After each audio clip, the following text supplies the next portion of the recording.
განვიხილეთ მარტივი ამოცანა მექანიკიდან, კერძოდ ასეთი საკითხი. საკითხზე დაკიდებული არის 980 გრამი მასის ტომარა, ქვიშით სავსე. მას ეჯახება 20 გრამი მასის ტყვია, რომლის სიჩქარე 100 მეტრწამეა. დაჯახების სიჩქარე ცნობილია თავიდან ტომარა უძრამდელ მრავლობაშია. უძრაობა ნიშნავს, რომ მასზე მოქმედი სიმძიმის ძალა გაწონასწორებული არის თოკეშიდან დაჭმულობის ძალით.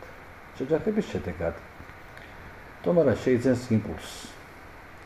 რა მოხდა კონკრეტულად ამ შემთხვევაში? ავსვათ შეიძენა იმპულსს, მაგრამ თუ კონკრეტული ვითარება როგორც ჩანს, თვითონ ვერ გააღწია ატომრიდან ჩარჩაში. დაშვები ყავს ეს ვითარება, რომ ტომარას გაეხვიტა, იგი გასული ყოფნა ნაკლები სიჩქარით, ვიძგი მაინც მოხდებოდა და ტომარა შეიძენა მაშინაც სიჩქარეს. სიჩქარეს ყველა ვარიანტი შეიძენა დაჯახების შედეგად. ჩვენ შემთხვევაში მას გავიმეორებთ ტყვია ჩარჩაში. ასეთი დაჯახები და არადრეკად დაჯახებებს ეკუთვნის აქ რო ყოფილიყო ლითონის ფოლადის ბურთულა და მას დაჯახებოდა თქვა და ასე ფოლადის ტყვია, მაშინ იგი აირექლებოდა მოხდებოდა ეგრეთ წოდებული დრეკადი დაჯახება. ახლა კი რადგანაც ისინი შეერწყნენ ერთმანეთს, ასეთ დაჯახებებს არადრეკად დაჯახებებთ. ამ იმპულსის გამო იგი დაიწყოს მოძრაობას მარშში, მაგრამ თანამოძრაობას წრფივად, თანამოძრაობას ხილს შეუშლის ძაფი და ამიტომ იგი იმოძრაებს საჭირეს რკალზე, L რადიუსი ამ ცენტრის რკალზე, სიჩქარე თანამედროვე შემცირდება, რაღაც მომენტში სიჩქარე გაუტოლდება, ნულს, იქ არ დაყოვნდება, მოდი ავიკრძალოთ სიტყვა გაჩერდება, უაკ არც კი ვახსენოთ. იმიტომ გაჩერება ნიშნავს დაყოვნებას ფაქტურად. ძირფასებოდა ამიტომ სობს აქ ურუდთ ხათმო სიჩქარე დავარდა ნულამდე სიჩქარა მიიღო ნულოვანი მნიშვნელობა. აქ სიჩქარის მოძრაობა არ შეუწყვეტია, ოღონდ დაიწყო იმ მომენტიდან მომდენო მომენტში საწინააღმდეგო მიმართულებით მოძრაობა. რომ ყოფილიყო ჰაერთან ხახუნი, მაშინ ამ მოძრაობის შემდეგ გაევლიდა ამ მდგომარეობას, ასე დაიწყებდა ხევას ამ წონასწორობის საწესი მდგომარეობის მიმართულებით. ხევები იქნებოდა მიოლევადი, მაგრამ რეალურ ვითარებაში არსებობს ყოველთვის ხახუნი, არა მარტო ჰაერთან, სოთაშორის ხახუნის საკიდელთან, ეგრეს გამოც ხეები პოლუსტალობას მიოლევდნენ. ეს საკითხი ჩვენ მაინც ახლა ინტერესებს ამ შემთხვევაში. ჩვენ გვიკითხებიან რა მაქსიმურ სიმაღლეზე ავიდოდა ტვირთი ამ შეჯახების შედეგად.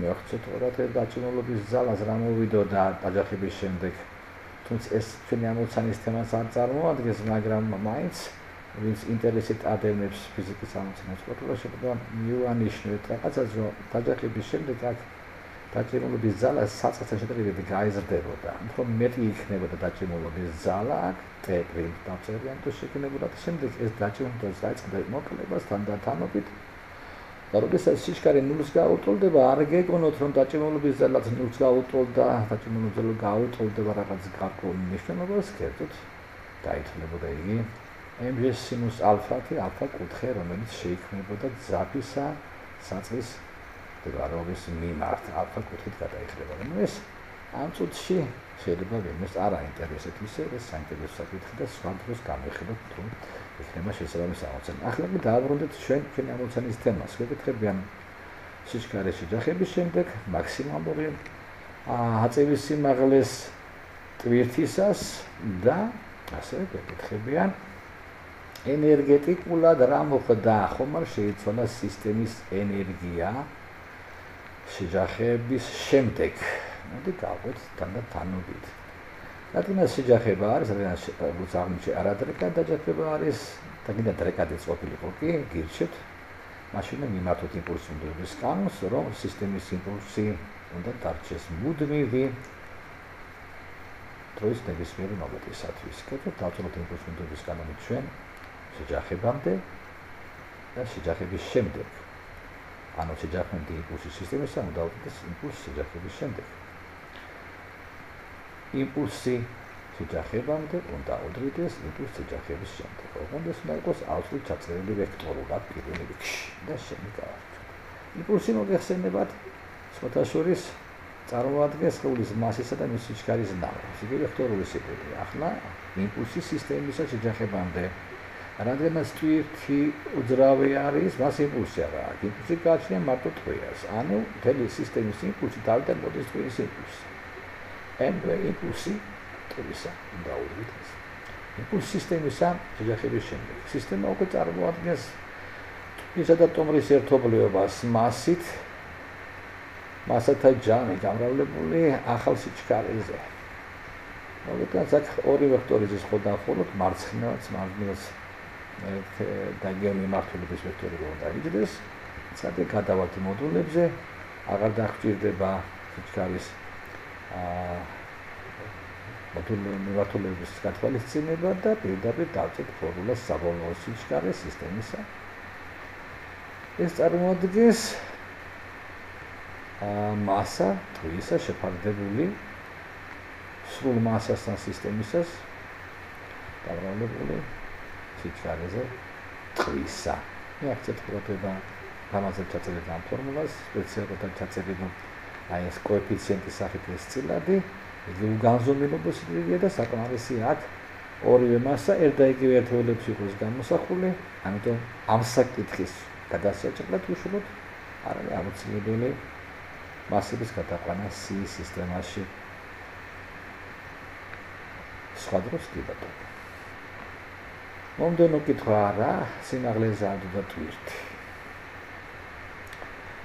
განვიხილოთ მოძრაობა, რომელიც მიმდინარეობს აი ამ რკალაზე, რის გავლენით, რომელი ძალებია ჩართული აი ამ მოძრაობაში. მთელი მოძრაობის განმავლობაში მასზე მოქმედებს მუდმივი სიმძიმის ძალა, იგი არ იცვლება და მასზე მოქმედებს ცვლადი დაჭიმულობის ძალა, როგორც თქვით, თანდათანობით მცირდება. თითქოს საქმე რთულად არის, მაგრამ მიაქცევთ ყურადღებას იმას, რომ დაჭიმულობის ძალა დროის ნებისმიერ მომენტში არის სიჩქარის მართული. აი ამ სიჩქარესთან მიმართავს. ამ მდგომარეობაში სიჩქარე მხები იქნებოდა და დაჭიმულობის ძალაც მისი მართული. აი აქ სიჩქარე სულაც არ აქვს. მოკლედ, დროის ნებისმიერ მომენტში სიჩქარის მიმართულებას და დაჭიმულობას შორის არის 90 გრადუსიანი კუთხე. თუ გაიხსენებთ მუშაობის ფორმულას, მუშაობა განისაზღვრა როგორც ძალა გამრავლებული გადაადგილებაზე და გამრავლებული მასშტაბით მდებარე კუთხის კოსინუსს. სიჩქარესა და გადაადგილებას, ბყის გადაადგილებას იმ მომენტში და იგივე მიმართულება აქვთ. ასე რომ, რას ნიშნავს ეს? რადგანაც კუთხე 90 გრადუსია, მასზე კოსინუსი ნულისწორია, გამომდინარეობს, რომ თურმე ჩვენთან დაჭიმული ძალა, უბრალოდ ძალა, რომელიც მართულ კუთხეს ადგენს სიჩქარესთან, იგი მუშაობას არ ასრულებს. ანუ ასეთი ძალები მხოლოდ და მხოლოდ სიჩქარის მიმართულების ცვლილებაში შეფერდობილ მონაწილეობას და ვერავითარ გავლენას ვერ ახდენენ სიჩქარის მოდულის ცვლილებას. ვისარგებლოთ გნებავთ მექანიკური ენერგიის მოდულობის კანონით, გნებავთ კინეტიკური ენერგიის თეორემით. მეტი სიცხადისათვის, რომ გითხრათ სიმართლე, გირჩევთ კინეტიკური ენერგიის თეორემის გამოყენებას. რამე თუ მექანიკური ენერგიის მოდულობის კანონი ოდნავ საფრთხილოა, იქ სისტემაში შეპარული არ უნდა იყოს გარეშე ძალები. არა და ჩვენ შემთხვევაში სხვათა შორის გარეშე ძალების იყოს შეძენება დაჭიმულობის ზალა. არა ქედა საბედნიეროდ იგი მუშაობას არ ასრულებს და მექანიკური ენერგიის მოდულობის კანონს ადგილი აქვს მაინც. მაგრამ სხვა დროს მომასი არ იყოს და თავი დავისვათ. მოკლედ კინეტიკური ენერგიის თეორემა. ტოლქმედის მუშაობა გვეუბნება ეს თეორემა არისო კინეტიკური ენერგიის ცვლილების ტოლიო სისტემაში. ტოლქმედი ძალთა ტოლქმედის მუშაობა. ტოლქმედის მუშაობა კი თავის მხრივ თითოეული მუშაობის მუშაობათა ალგებრული ჯამის ტოლია. ჩვენ შემთხვევაში ოცნებო სისტემაში მუშაობს ორი ძალა, სიმძიმის ზალა და დაჭიმულობის ზალა. ანუ ამ თეორემის თანახმად სიმძიმის ზალის მუშაობას დამატებული ტოლქმედის მიერ შესრულებული დაჭიმულობის ზალის მიერ შესრულებული მუშაობა იძლევა კინეტიკური ენერგიის ცვლილებას დელტათი აღნიშნავთ და მიანიშნებს სამართლიან ახსოვება და აუცილებელი მომენტი ცვლილება ნიშნავს საბოლოო მნიშვნელობას გამოკლებული საწყისი ნიშნება.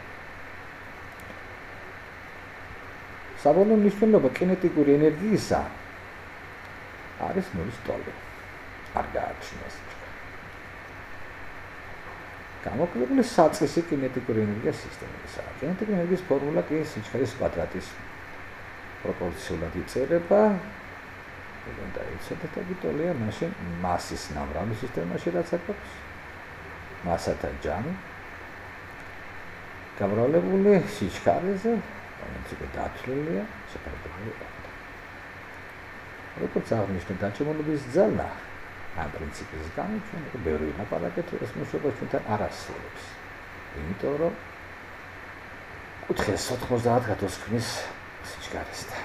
სიმძიმის ძალის მუშაობა კი და მოგეხსენებოდეთ, რომ არ აქვს დამოკიდებული ტრაექტორიის ფორმაზე.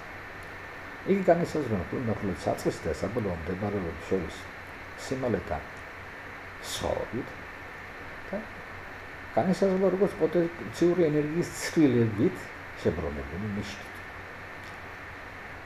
მოკლედ, MGS ეს არის ჩვენ შემთხვევაში საწყის პოტენციური ენერგიას გამოკლებული საბოლოო პოტენციური ენერგია. ბერნერად შეიძლება ითქვას, იგი უარყოფით რომ იქნება, ეს უნდა მოგეხსენებოთ, იმიტომ რომ სიმძიმის ძალა ქემოთერმული გადაადგილება სიმაღლის დონის ცვლილება მოხდა მაღლა. იგი არის მინუს ნიშნით სიმძიმის ძალისა და დონეთა შორის ცვლილის ნაკლები. მაშინ რა გამოვიდა, ეს და იგივე არის. აი აქ ჩვენ პატარა შეცდომა დავუშვით. სიმძიმის ძალის მუშაობა ჩვენ შემთხვევაში სისტემის მასა უნდა ჩავწეროთ ცხადია, ხო? სისტემის მასა კი წარმოადგენს მასათა ჯამს. გამრავლებული კატოლებით ერთმანეთთან ამ ფორმულებისა მასები შეიკეთებოდნენ მასათა ჯამები და ეხიდან მივიღეთ რომ GH-ში V კვადრატი ნახევრის ტოლია, ხოლო H-ში გამოდივართ, რომ ტოლია V კვადრატი შეფარებული 2G-სთან. თუ ამ ფორმულას მიაქცევთ ყურადღებას ამ შედეგს, მაშინ უნდა მიხვდეთ იმაზე, რომ აი ეს ტვირთი V-სიჩქარით რომ თურმე ზემოთ ამესროლა, კინემატიკის ფორმულები ეცეთ, მიხვდებოდით, რომ ამ ასრულის შედეგად იგი ავიდოდა იგივე სიმაღლეზე. ისეთ ესე პატარა ლაფსუსი დავუშვით ჩვენ, აქ ჩვენთან უნდა იყოს დიდივე ჩაწერილი ბატონო, ხო? ახალი სიჩქარე რაც აქვს სისტემას. დათვლილი არის მისი ფორმა. იმას გეუბნებოდით. ესე იგი, აი ამ მოძრაობის დროს ეს სიჩქარე შეიძინა ტვირთმა, იგი გადაიხარა მაღლა 90 წელიწადს და 100 ტონით აეწია მაღლა. იმის თქმა მინდა, რომ აი ეს სიჩქარე ამ ტვირთს ხელიდან სხვა საშუალებით მიგვენიჭებია ქვემოდან ზემოთ ამ სიჩქარით აგრესროლა, იგი აი ამ სიმაღლეზე ავიდოდა. მეცე ერა. იგივე ფორმულით იწერება ეს შემთხვევები. რა დაგვრჩა? გახილვა ენერგეტიკული თვალსაზრისით რა მოხდა. მოდი დავთვალოთ სისტემის ენერგია, რაც ჰქონდა ტყვია ტომარას შეჯახებამდე. ენერგია სისტემის სრული არის მისი კინეტიკური და პოტენციური ენერგიების ჯამი. მოდი ეს ენერგიები ჩვენ დავთვალოთ აი ამ დონის მიმართ. ამ დონის მიმართ მაშინ პოტენციური ენერგია ამ დონის მიმართ სისტემას არ აქვს, არც შეჯახებამდე, არც შეჯახების შემდეგ. ენერგია მოდის მხოლოდ კინეტიკურ ენერგიაზე. კინეტიკური ენერგია კი მხოლოდ გააჩნია ტყვიას. იგი არის mv კვადრატის ნახევარი. როგორც სამში პოტენციური ამ დონის მიმართ არის. მეორე ენერგია სისტემას ტყვია ტომარას. ასევე პოტენციური და კინეტიკური ენერგიის ჯამი. პოტენციური ამ დონეზე მას ვეცით არ აქვს. დარჩა კინეტიკური ენერგია. კინეტიკური ენერგია კი არის უკვე მასების ჯამი.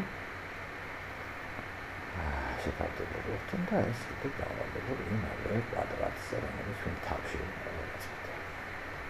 თუ დავიცეთ ამ ნიშნულობებს, თუ დავერეცით ნიშნულობებს, ასე ვიძით ამ შემთხვევაში, დავადგინთ, რომ საწყისი მექანიკური ენერგია მეტი არის, ვიდრე საბოლოო მექანიკური ენერგია.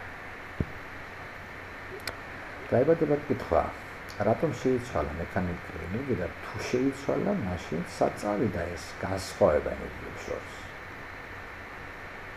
ენერგიის მუდმივობის ზოგადი კანონი გვეუბნება იმას, რომ ენერგია არ უნდა დაკარგულიყო.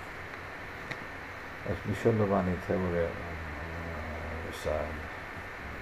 თეორია ენერგიისა, გასაგებია სამყაროსათვის, რომ ენერგია არც არისგან წარმოიქმნება, არც უყალად ხდება, იგი ერთი სახის ენერგიიდან გადადის მეორე სახის ენერგიაში. ღვთისმსწავლობით ეს ასია და ეს კანონზომიერება მართავს სამყაროს. მაშინ რა მოხდა ეს სხვაობა? სად წავიდა ბატონებო და თუ თქვენ გაზომავდით ტემპერატურებს თავიდან ტყვიისა და ტომარის გათვლით მას შინაგანი ენერგიებს, შემდეგ და გაზომავ ტემპერატურას ტყვიისასა და ქვიშისას, ტომრისას, ამათ უნდა მიხვდარიყავით ესე, რომ ტყვი როცა აი აქ ამაში ამ დაბრკოლებაში მუძრავა, იგი გახურდებოდა. შეიძლება ისიც კი რომ აი აქ თუ ესეთი ის იქნებოდა, მას წინააღმდეგობა თუ ჩამდნარი იყო კიდეც შიგნით ახურებულიყო ტყვია. უკლედ ტემპერატურა სისტემისა მაღალია უკვე ვიდრე ადრე. ანუ მოხდა შინაგანი ენერგიის გაზრდა. პასუხიც მოიძებნა. განსხვავება ამ ენერგიებს შორის განსხვავება დელტა U შინაგანი ენერგიის ცვლილების სახით, რომელსაც ჩვენ შემდეგში დავარქვით სითბოს რაოდენობას, სადაც შინაგანი ენერგიის ცვლილებას უწოდებენ სითბოს რაოდენობას და ეს სითბოს რაოდენობა თურმე აუცილებლად ტოლი უნდა იყოს განსხვავების ამ ენერგიებს შორის, მექანიკურ ენერგიებს შორის, ერთსა და E2-ს შორის და ავთმით არა აი ამ ენერგიებს, როგორც ამ შემთხვევაში უკვე აუცილებლად არამედ ჯობს, რომ ჩვენ მასები გადავეყანოთ. სიის სისტემაში კილოგრამებში დავალაგოთ რამე თუ ენერგიები დავითვალოთ ჯოულებში, სიის სისტემის ერთეულებში, აი განსხვავება იქნება უშუალოდ ეს სითბო, რომელიც გამოიყოფა სისტემაში ტომარაში ამ შეჯახების დროს. მაშინ აუცილებლად უნდა დაინახოთ ის მომენტი, რომ არადრეკადი დაჯახების დროს ადგილი აქვს მექანიკური ენერგიის ცვლილებას. კერძოდ მექანიკური ენერგიის სისტემის საკლებულოს, ანუ ნაწილი მექანიკური ენერგიისა გადადის შინაგან ენერგიაში. აი რომ ყოფილიყო დრეკადი დაჯახება, კერძოდ აბსოლუტური დრეკადი დაჯახება, ანუ ეს ყოფილიყო ფოლადის ბურთულადაც ფოლადის პატარა ბურთულის შეჯახება, მაშინ მექანიკური ენერგიის ცვლილებას ადგილი არ იქნებოდა, ეს ბურთულა უკანაერ იქნებოდა, აწევდა იმპულსების კანონით ცხადია ძალაში იქნებოდა. ცხადია იგი ახალი იმპულსი ეჯერება სხვა პრინციპით დათვლეს, გათვალისწინებული ყოფილიყო მას სხვა იმპულსი დაჯახების შემდეგ ტყვია უკან დაბრუნდებოდა. დაჯახება აქეთ მოძრაობა შემდეგ იგივე ნაირად არ იწყებოდა. აი ეს ამ ამოცანის შესახებ.